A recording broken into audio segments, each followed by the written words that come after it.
Bon, les amis, je sais qu'on est tous dégoûtés, tous anéantis par cette élimination du Barça, mais quand même, je pense qu'on peut commencer par là. On peut le dire, on est fiers de cette équipe. Je sais que ça va être dur à entendre pour certains qui sont absolument dégoûtés et tout. Moi aussi, ça me fait très mal, mais bon, moi, je vais essayer de prendre ça autrement quand même parce que ça m'aurait plus dérangé si tu avais perdu en gardant l'image de la première mi-temps. Parce que la première mi-temps, j'étais totalement furieux contre absolument toute l'équipe. À part Frenkie de Jong, Lamine Yamal, Eric Garcia, Ferran Torres, le reste, c'était totalement négatif en première mi-temps. Mais vu la deuxième mi-temps qu'ils ont faite et vu les prolongations qu'ils ont faites également, tu es passé à ça plusieurs fois de gagner. Et même à la fin du match, quand tu menais 3-2, tu aurais pu gagner ce match-là. Si Lamine Yamal met son but qui touche le poteau avant l'égalisation, bref. Moi, je pense qu'on peut être heureux, on peut être satisfait quand même de ce qu'on a vu aujourd'hui. Et félicitations à l'Inter Milan aussi pour le match qu'ils ont fait. Parce que sur les deux confrontations, je crois qu'ils ont marqué 7 buts avec seulement 9 tirs cadrés. Ce qui montre que défensivement, le Barça aussi n'a pas été au top. Je ne veux pas forcément en vouloir à des joueurs en particulier, même si, bon, Araujo, son entrée était moyenne aujourd'hui. Mais moi, ce que j'aimerais garder de cette équipe-là, de cette saison, qui, voilà, était destiné à être légendaire, mais qui ne le sera plus malheureusement. Ce que je vais garder quand même, c'est que tu perds avec les honneurs. Parce que si je vous fais un peu un récapitulatif en arrière des dernières demi-finales qu'on a eues, en tout cas de la dernière en 2019, tu perds lamentablement 4-0 à Liverpool, on a gagné 3-0.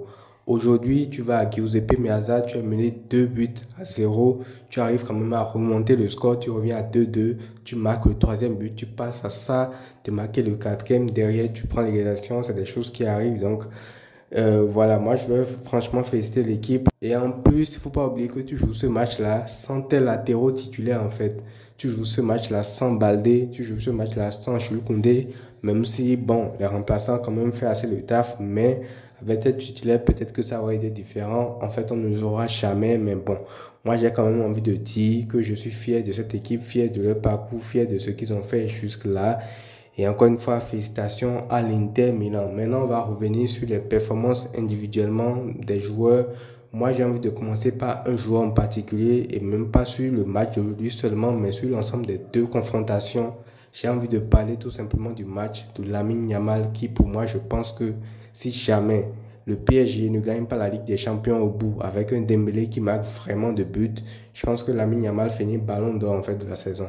C'est aussi simple que ça parce que la double confrontation qu'il a livrée contre l'Inter Milan, que ce soit aller-retour, ce soit déjà après seulement quelques minutes de jeu, il était déjà en train de dribbler des pères de famille, de les envoyer n'importe comment et tout. Franchement, si c'est pas Yann Sommer qui fait un match énormissime, on dirait Buffon fusionné avec Dida, fusionné avec je ne sais quel gardien, Neuer, Prime et tout ce soir en fait. Si c'est pas Yann Sommer, que ce soit aller-retour, il peut finir cette double confrontation avec peut-être 4 buts, que ça ne choquerait absolument personne. Donc franchement, gamin, félicitations pour ta double confrontation. Je suis très, très, très fier de toi. Forcément, il y aura de la déception et tout. Surtout que le prochain match sera le Classico. Mais bon, je pense quand même que Lamine Yamal, franchement, il fait une très, très, très, très grande campagne de Ligue des Champions.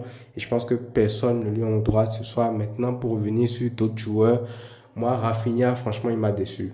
On va parler français. Rafinha, il m'a déçu sur la double confrontation en entier. Je l'attendais, mais bon, j'ai pas eu le Rafinha que je voulais sur la première partie. Bon, il était là par intermittence, mais il y a beaucoup d'occasions. Il peut faire mieux en fait. Daniel Mo aussi, pareil. Sa première mi-temps aujourd'hui, catastrophique. Il passe totalement à côté. Il perd un ballon qui emmène derrière le 1-0 directement. Donc, voilà, je pense que lui, si on l'attendait, c'était pour ce genre de match-là où on se disait même que à lui tout seul, il pourrait déjouer tactiquement cette équipe de l'Inter, tout ça. Mais finalement, c'est lui qui a été le plus gros flop, je pense, de la double confrontation parce qu'à côté, tu as quand même des joueurs qui n'étaient pas attendus là, mais qui ont fait de meilleures prestations. Et là, je veux parler de nos latéraux aujourd'hui.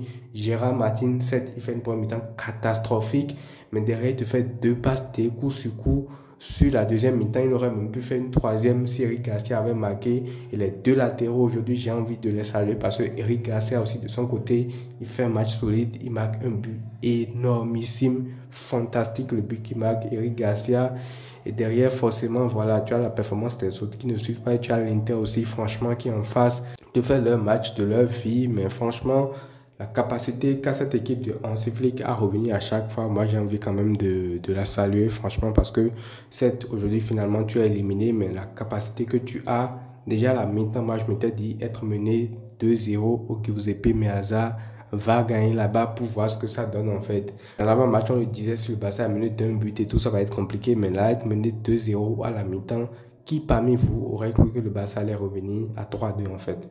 Donc c'est tout ça que moi je regarde et je me dis forcément il faut tempérer quand même l'analyse qu'on a de cette rencontre-là parce que l'équipe a tout donné aujourd'hui, l'équipe a tout donné et là tu payes peut-être les conséquences d'avoir un banc aussi limité pour cet effectif, même si ça se joue à pas mal de choses quand même.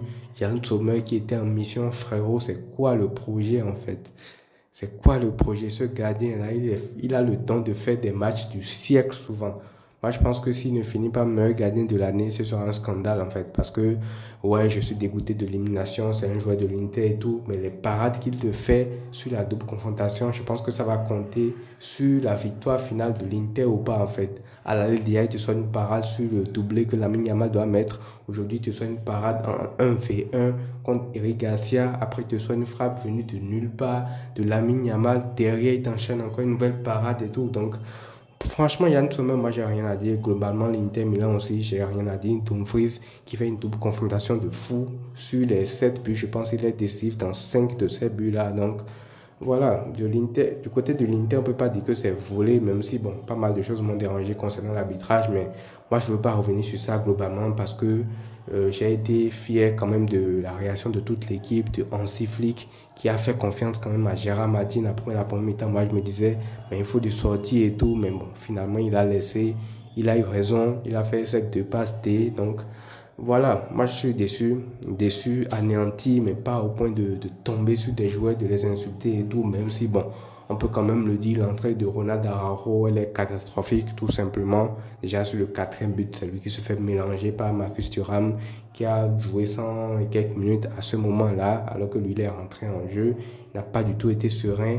Il y a des moments clés du match où l'Inter Milan cherchait à gagner du temps, à conserver le ballon, a forcément endormi la rencontre parce qu'il menait. C'est lui qui leur permet ça en fait, en faisant des fautes stupides de temps en temps, qui fait que derrière, bah, eux vont se coucher, ils vont pas se relever et tout. Donc l'entrée d'Araujo n'a pas du tout été bonne. Inigo a dû malheureusement sortir parce que voilà, il a pris un carton jaune très tôt. Mais bon, globalement quand même, comme je le dis, fier de la performance de l'équipe.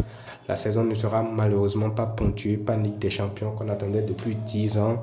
Mais vu ce qu'on a montré cette saison, maintenant il va falloir aller chercher la Liga ce week-end. C'est pas encore fait. Il y a un Classico que tu vas jouer à domicile.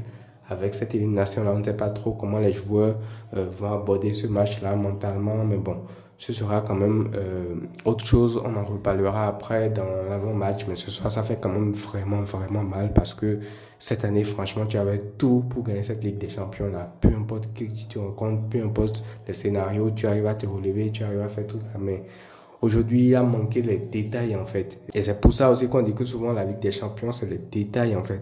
Lamine Yamal, il te met le 4-2 à ce moment-là du match où il touche là-bas.